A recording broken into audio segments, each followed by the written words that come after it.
Récemment, j'ai commencé My Hero Vigilante. Énième série ayant pour base une société super-héroïque. Attends, j'ai déjà fait celle-là. Spin-off du phénomène My Hero Academia, notre scénario se déroule avant le début des aventures de Deku. On y suit Koichi, loser parmi les losers, rêvant lui aussi d'être un héros, et réalisant de bonnes actions la nuit pour suivre ses idéaux. Il va se retrouver malgré lui à aider Knuckle Duster, ton daron le forain collant les patates susnommées, qui est lui aussi un justicier de la nuit. Rejoint par Pop Step, que je surnomme personnellement Pop Tart, le personnage fonction.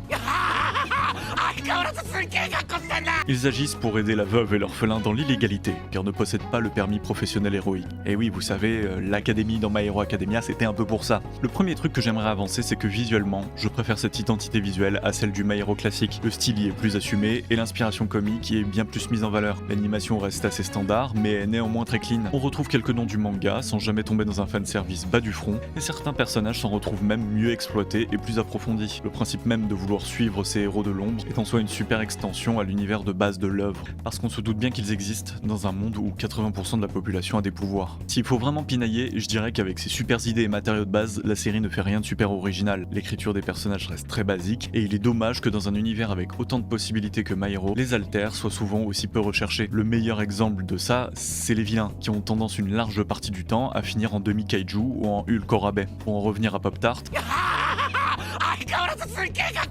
c'est typiquement le personnage qui va se servir de fanservice / love interest, et qui est de surcroît une lycéenne, hyper moyen. On va souvent se demander à quoi elle sert vraiment. J'aimerais sincèrement que beaucoup de shonen évoluent à ce niveau-là dans le traitement de leurs personnages féminins. Si vous avez aimé My Hero, y a pas à hésiter, c'est vraiment un bon développement de l'univers. Si vous y êtes étranger, la série est abordable, mais vous manquerez pas mal de trucs. Perso, pour l'instant, je passe plutôt un bon moment devant. 7,5 sur 10.